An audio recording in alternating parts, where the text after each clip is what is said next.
My son's wife banned me from visiting, but her child came running to my door. I never thought I'd see the day when my own blood would look at me like a stranger. When the door to my son's home, the home I helped them buy, the walls I helped them paint, would close in my face with a coldness that cut deeper than any winter wind. She smiled when she did it. That's what I remember most. Not anger, not shouting, just that thin, polite smile that said, "You're no longer welcome here." And my son? He stood behind her, silent as a shadow, eyes turned to the floor. That was the day I learned that love doesn't always protect you from loneliness. Sometimes the people you raised become strangers who know exactly where to aim the knife. Welcome, my dear. This is Grandma Alice Stories, where every tale carries a lesson and every wound carries wisdom. Pull up a chair, pour yourself some tea, and settle in close. What I'm about to share isn't easy to tell, but it's a story that needs telling, because sometimes the deepest betrayals come wrapped in family ties, and the greatest love hides in the smallest hands. Let me take you back to where it all began. Started so beautifully, you see. When my son, Daniel, first brought Rebecca home, I thought God had answered my prayers. She was polished, articulate, confident in ways I never was. She worked in marketing, wore heels that clicked with purpose, carried herself like someone who knew exactly where she was going in life. And Daniel, my quiet, gentle Daniel, looked at her like she hung the moon. I welcomed her the only way I knew how. I baked her my famous apple crumble, the one Daniel grew up on. I offered to teach her my mother's recipes. I showed her the photo albums, told her stories about Daniel as a boy, how he used to catch fireflies in mason jars and set them free before bed, because he couldn't stand keeping them trapped. She laughed at all the right moments, called me Mom within the first month, and I believed we were building something real. Their wedding was small but lovely. I wore my best dress, the navy one I'd saved for special occasions, and dabbed my eyes through the vows. When they bought their first house, I was there with cleaning supplies and sandwiches, scrubbing baseboards while they unpacked. When Rebecca got pregnant, I knitted booties in soft yellow yarn and started a hope chest for my future grandchild. I was going to be a grandmother. Finally, after years of it being just me and Daniel, our family was growing. Little Emma arrived on a Tuesday morning in April. 7 pounds, 3 ounces of pure miracle. I was the second person to hold her right after Rebecca. Those tiny fingers wrapped around mine, and I whispered promises into her perfect little ears. Promises about always being there, about unconditional love, about being her safe place when the world got too loud. For the first year I was involved. Weekly visits, babysitting when they needed date nights, reading Emma bedtime stories while Rebecca caught up on sleep. I'd rock that baby for hours, singing the same lullabies I'd sung to Daniel, watching her eyelids flutter with dreams I'd never know. But somewhere around Emma's second birthday, the air shifted. The invitations became less frequent. "We're busy this weekend, Mom. Emma's on a new schedule. We're trying to establish routines." Reasonable explanations, each one. But they stacked up like bricks, building a wall I didn't see coming until I'd already walked into it. Rebecca started making comments, small ones at first, wrapped in concern. "You know, Mom, the pediatrician says too many caregivers can confuse toddlers." Or, "We're trying to limit Emma's sugar intake. Maybe no more of those cookies." She'd say it with a smile, but her eyes were measuring me, finding me insufficient. My clothes became a problem. Too dated. "You should really update your wardrobe, Mom. Emma's starting to notice things." My cooking became a problem. Too heavy, too old-fashioned. "We're raising Emma with more contemporary nutritional awareness." Even my language became a problem. "Could you not use phrases like, 'back in my day'? We want Emma to be forward-thinking." I tried to adapt. I bought new blouses from the department store, studied recipes online, bit my tongue when I wanted to share stories from Daniel's childhood. But nothing I did was ever quite right. I was being polished away, smoothed down, made smaller to fit into their perfect picture. The final breaking point came on a Sunday afternoon in October. I'd shown up, unannounced, I'll admit, with a pumpkin pie still warm from the oven. It was Daniel's favorite, and I thought maybe, just maybe, I could bridge whatever distance had grown between us with something as simple as his childhood comfort food. I knocked on the door, balancing the pie in one hand, already rehearsing my apology for the surprise visit. Rebecca opened the door, but she didn't step aside. She stood in the doorway like a sentry, her smile tight and practiced. "Alice," she said. "Not Mom, not even Mother, just Alice. This isn't a good time." "I brought pie," I said, holding it up like an offering. "I know Daniel loves." "We've talked about this," she interrupted, her voice dropping lower. "About respecting boundaries, about calling ahead, about understanding that we have our own family now. Our own family, as if I wasn't part of it. As if the 28 years I spent raising the man inside that house counted for nothing. I just wanted to see Emma," I said quietly. "It's been 3 weeks. Emma's napping. And honestly, Alice, I think we need to have a broader conversation about expectations going forward."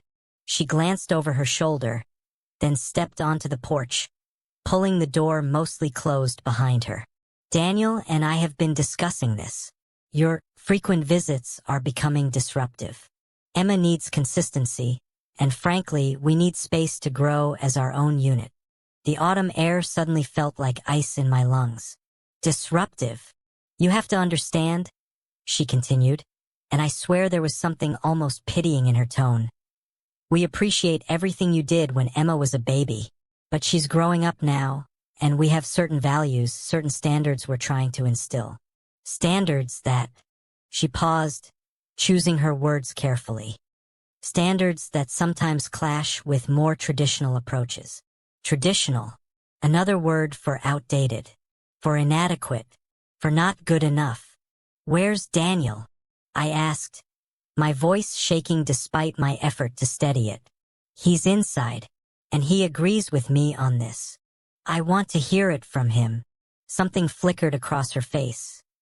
Irritation, maybe, or satisfaction at having pushed me to ask. She turned and called into the house. "Daniel, your mother wants to speak with you."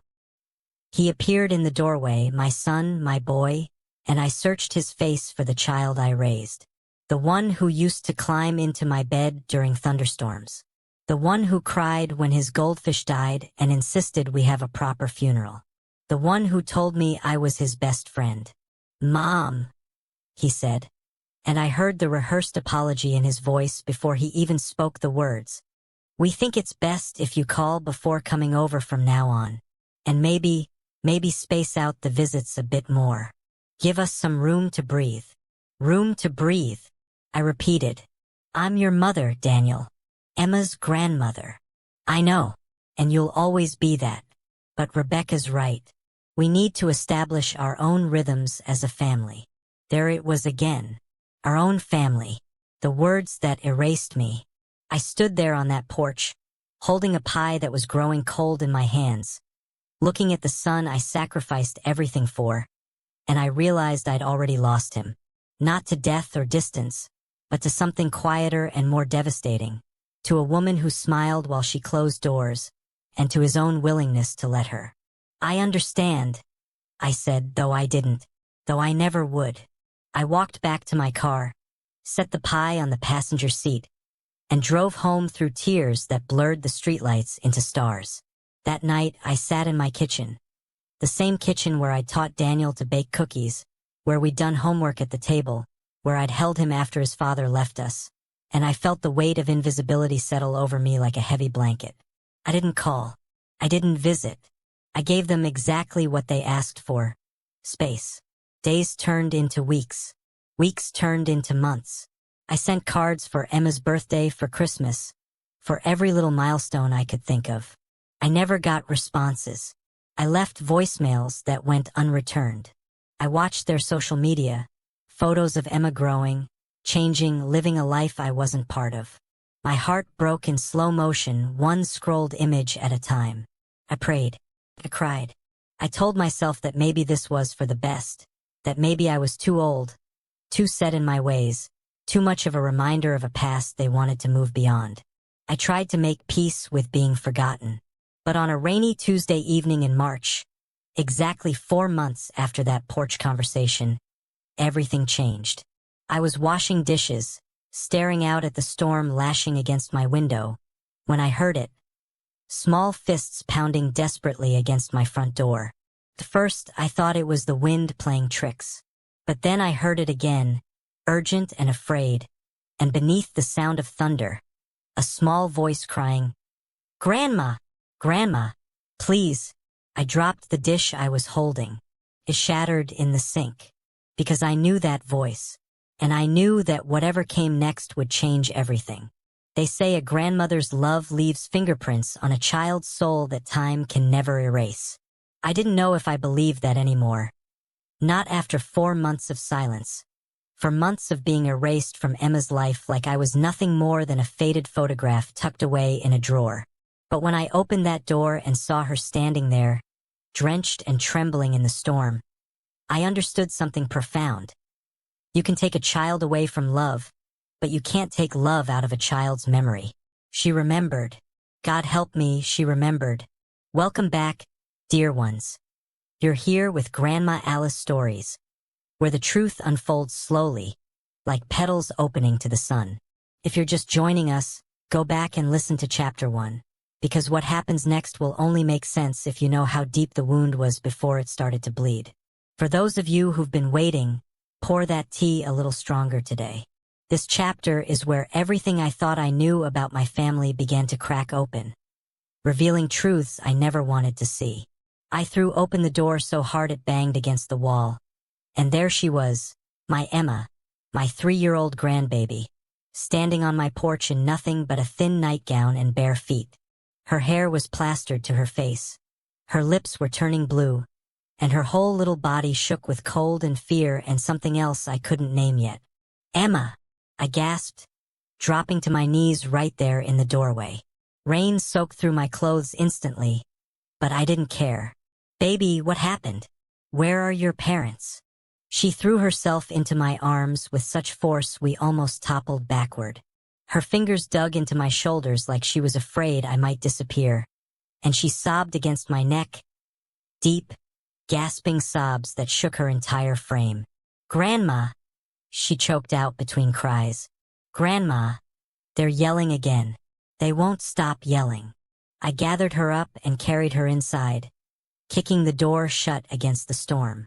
My hands were shaking as I grabbed the Afghan from the couch and wrapped it around her, rubbing her arms to bring warmth back into her frozen skin. She was so cold. How long had she been out there? How far had she walked in the rain? "Sweetheart, look at me," I said, cupping her face gently. Her eyes were red and swollen. Not just from crying now, but from crying for a while. This wasn't the first time. I could see it in the way she held herself, in the practiced way she tried to make herself smaller. "How did you get here?" "I walked," she whispered. "I know the way." I remembered. 6 blocks. She'd walked 6 blocks in a thunderstorm, in the dark at 3 years old. The thought made my stomach turn over. "Emma, baby, your feet." I looked down and felt something inside me crack. Her little feet were scratched and dirty, one of them bleeding from what looked like broken glass or sharp gravel. She must have been in so much pain, but she'd kept walking, kept coming to me. I carried her to the bathroom, sat her on the counter, and gently cleaned her feet while she sniffled and watched me with those huge, sad eyes. The same eyes Daniel had as a boy when his father would go on his rages. When he'd hide in my closet and I'd find him there, quiet as a mouse, waiting for the storm to pass. History repeating itself. The thought made me sick. "Tell Grandma what happened," I said softly, dabbing antibiotic ointment on her cuts. "Why were Mommy and Daddy yelling?" Emma's bottom lip trembled. "Mommy said Daddy doesn't help enough. Daddy said Mommy's always angry. Then Mommy threw a plate and it broke really loud and I got scared." She paused, fresh tears spilling down her cheeks. I called for them, but they didn't hear me. They just kept yelling. So I went to find you. I remembered you always make things better. I remembered you always make things better. Those words hit me like a physical blow. This child, this baby they'd worked so hard to keep away from me, had held onto the memory of safety, of love, of a grandmother's arms being a refuge when her world got scary. For months of absence, and still she knew where to run. I bandaged her feet, dressed her in one of Daniel's old t-shirts that hung on her like a dress, and made her hot chocolate the way I used to when Daniel was small, with extra marshmallows and a sprinkle of cinnamon. She sat at my kitchen table, wrapped in blankets, sipping slowly while the color came back to her face. "I missed you, Grandma," she said quietly, staring into her mug. "I asked about you lots of times. Mommy said you were busy. She said you didn't want to see me anymore." The room tilted. "She said what?" "She said you had your own life now and I shouldn't bother you." Emma looked up at me with those innocent eyes. "Did I bother you, Grandma? Is that why you stopped coming?" I had to turn away for a moment, press my fist against my mouth to keep from crying out. The cruelty of it. The calculated cruelty of telling a child her grandmother didn't want her, when the truth was I'd been grieving the loss of her every single day. "No, baby," I managed, turning back to kneel beside her chair. "No, you could never bother me. I love you more than the whole sky. Your grandma has thought about you every single day, every single hour." I stopped coming because I was asked to stay away. But not because I wanted to. She processed this, her small face serious beyond her years. "Mommy lied. How do you explain adult complications to a 3-year-old? How do you tell her that sometimes people we love do things that hurt us, that control us, that erase us from the story they want to tell? Sometimes grown-ups make mistakes," I said carefully. "Sometimes they think they're doing the right thing when they're not." Emma nodded slowly, then yawned. A huge, jaw-cracking yawn that reminded me she was still just a baby who'd been through too much tonight. "I'm sleepy, Grandma," she murmured. "Then let's get you to bed, sweetheart." I carried her to the guest room, Daniel's old room, still mostly the way he'd left it when he moved out. I tucked her into the bed under the blue quilt I'd made when he was 10, and she curled up like a little comma, her thumb finding its way to her mouth. "Grandma?" she whispered as I turned to leave. "Yes, baby? Will you stay? In case I get scared." "I'm not going anywhere," I promised. I sat in the chair beside the bed, watching her eyes grow heavy, watching her breathing slow and deepen. And as I sat there in the dim light, listening to the rain still hammering against the windows, my mind raced. I needed to call Daniel and Rebecca. They must be frantic, or they should be, if they'd even noticed she was gone yet. Part of me wanted to let them panic, let them feel a fraction of the fear their daughter had felt tonight. But the responsible part, the grandmother part, knew I had to reach out. I pulled out my phone and stared at Daniel's number. My finger hovered over it for a long moment. What would I say? What could I say that wouldn't make this worse? Before I could decide, my phone buzzed in my hand. Daniel's name flashed on the screen. I stepped into the hallway and answered. "Hello, Mom." His voice was raw, desperate. "Mom, is Emma there? Please tell me Emma's there. She's here. She's safe." The sound that came through the phone was half sob, half gasp of relief. "Oh, thank God. Thank God. We've been looking everywhere. We called the police. He broke off. Why did she? She walked here, Daniel.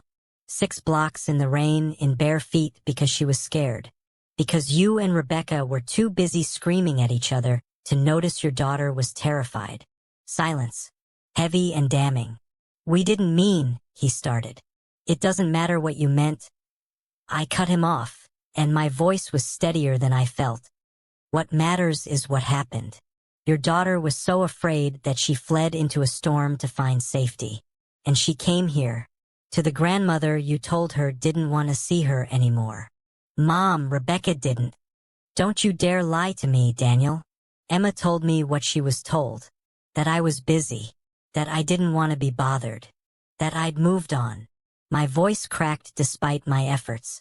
Do you have any idea how much that hurt? Not just me, but her? You made her think she wasn't wanted when she was wanted more than anything. I'm sorry.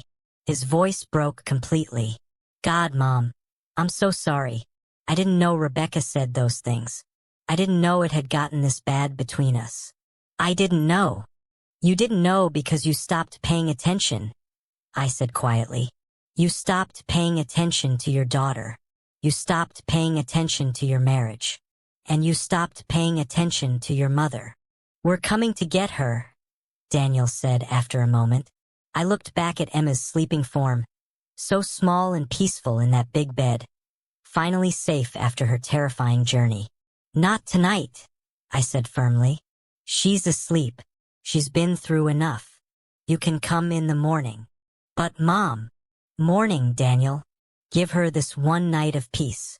And give yourselves tonight to think about what kind of home you've created that makes a 3-year-old run into a storm to escape it. I hung up before he could argue. I returned to the chair beside Emma's bed and watched her sleep. Her little chest rising and falling. One small hand curled under her chin. She'd come home to me. Through rain and dark and fear, she'd found her way back. But as I sat there, a new fear crept in. One I hadn't allowed myself to consider yet. What happens in the morning when they come to take her back? Before we continue, dear ones, if this story is touching your heart, please take a moment to subscribe to Grandma Alice Stories. Click that button, ring the bell, and join our family of listeners who believe that every story carries a lesson worth remembering. Your support helps me continue sharing these truths, and it means the world to this old grandmother's heart. Now, let's see what morning brought to my doorstep. They say the darkest hour comes just before dawn, but I've learned that sometimes dawn brings its own kind of darkness, the kind that arrives in the form of 2 parents standing on your porch, ready to reclaim the child who fled from them. I'd stayed awake most of the night, watching Emma sleep, knowing that sunrise would bring a reckoning I wasn't prepared for.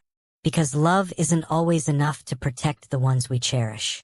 Sometimes love means standing in the doorway between a child and the people who are supposed to keep her safe, knowing you might lose everything by refusing to step aside. Welcome back to Grandma Alice Stories, where the hardest truths are often wrapped in the softest hearts. If you've been following Emma's journey, you know we've reached the moment where everything hangs in the balance. Pour your tea, settle in close, and prepare yourself. Because what happened that morning changed not just my relationship with my son, but the course of all our lives. Some moments split time into before and after. This was one of them. Emma woke just after 6, when the first pale light crept through the curtains.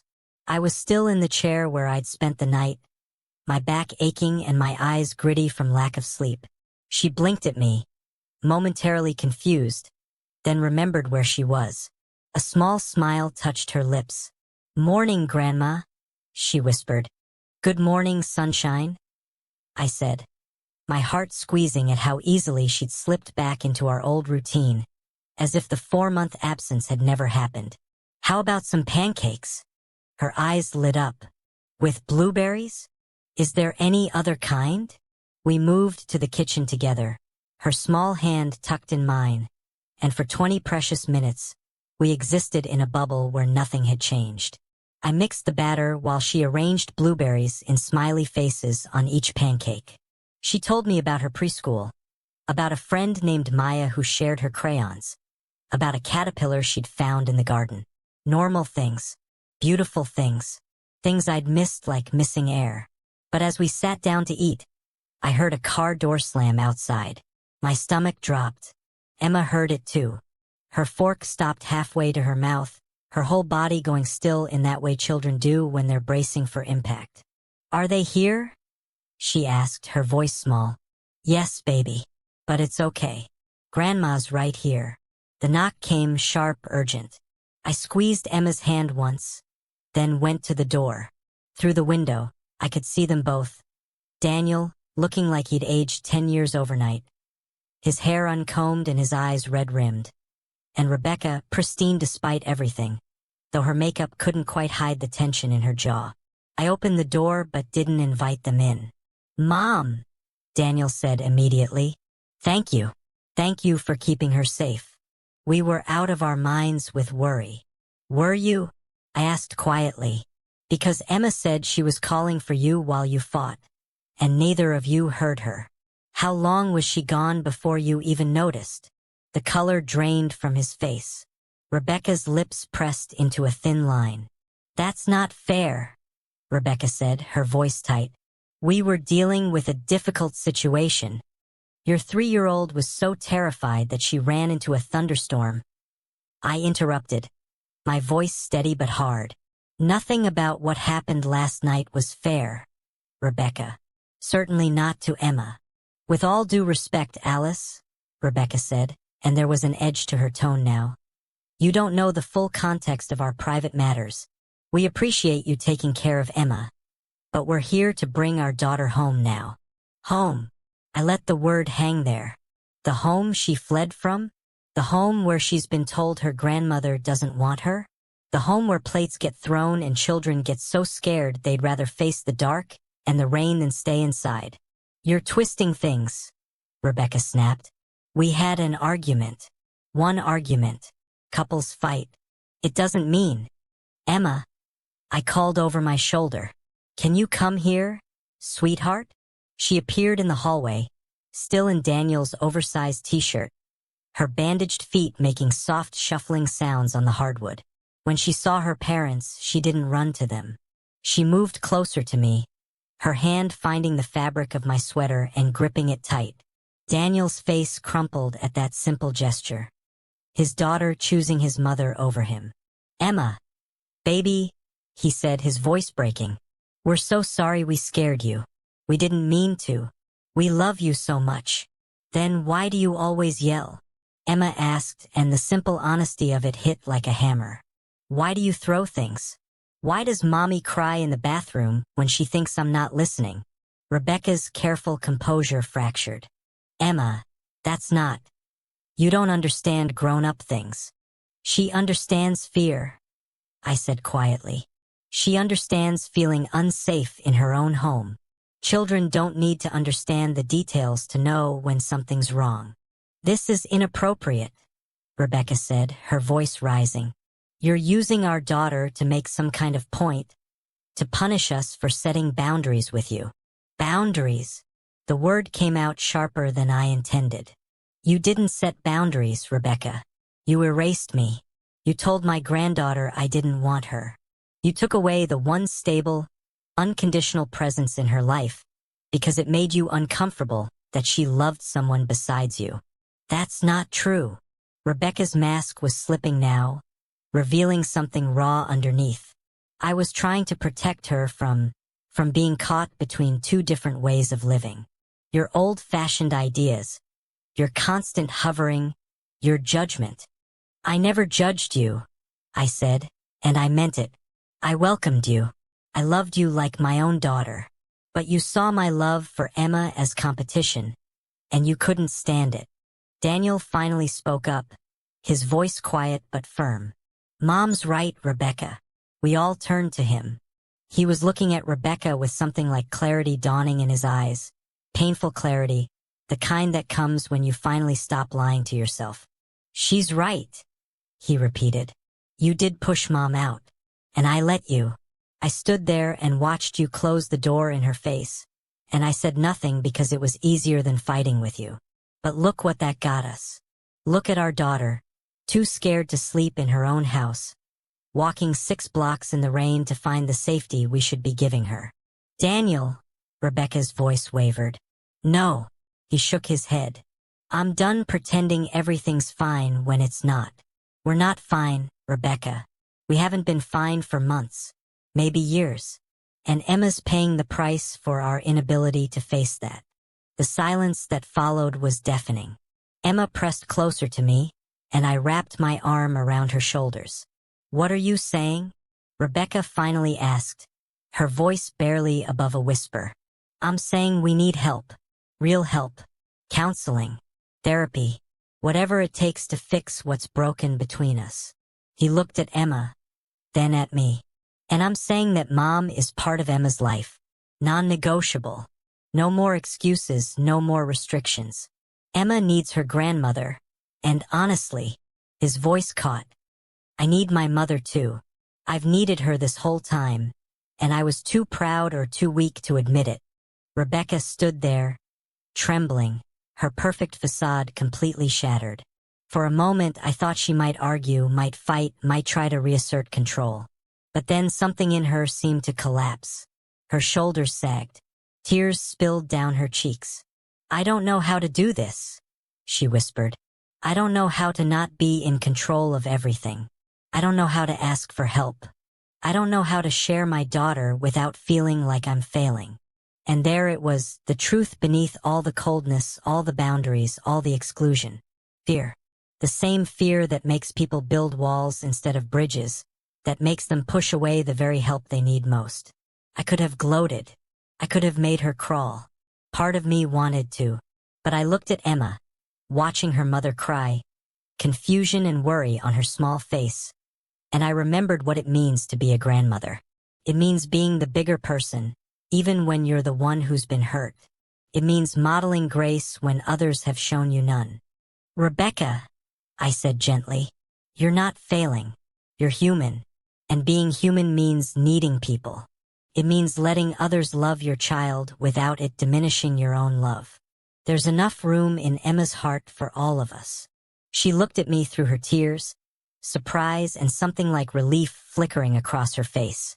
I don't expect you to trust me overnight, I continued. I don't expect everything to be fixed with one conversation. But if you're willing to try, really try, then so am I. For Emma's sake. And for yours too.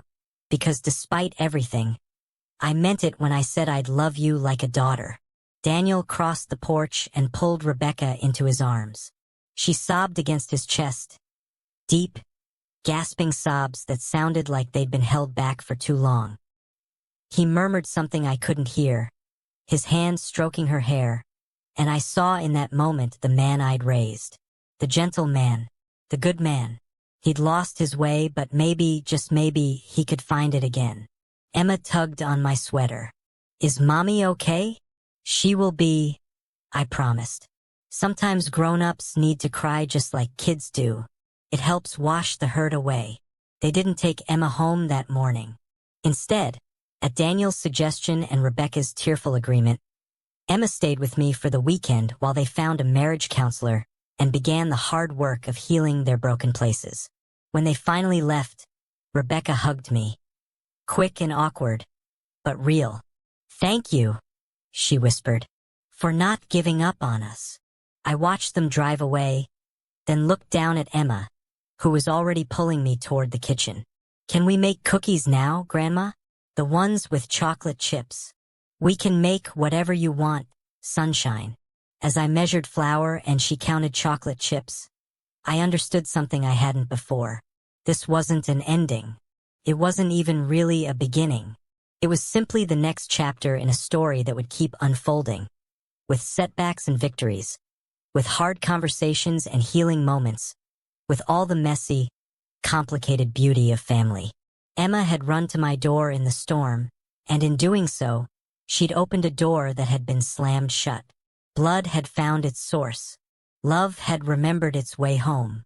And sometimes that's the only miracle we need. Thank you for walking this journey with me, dear ones.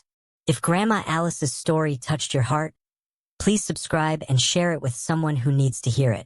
Every story I tell is a reminder that love endures, that truth surfaces, and that family, Real family, always finds its way back to itself. Ring that bell, leave a comment sharing your own story, and remember, you're never too old to matter, and you're never too hurt to heal. Until next time, this is Grandma Alice, reminding you that the doors we think are closed forever sometimes open again when the smallest hands push against them. God bless you all.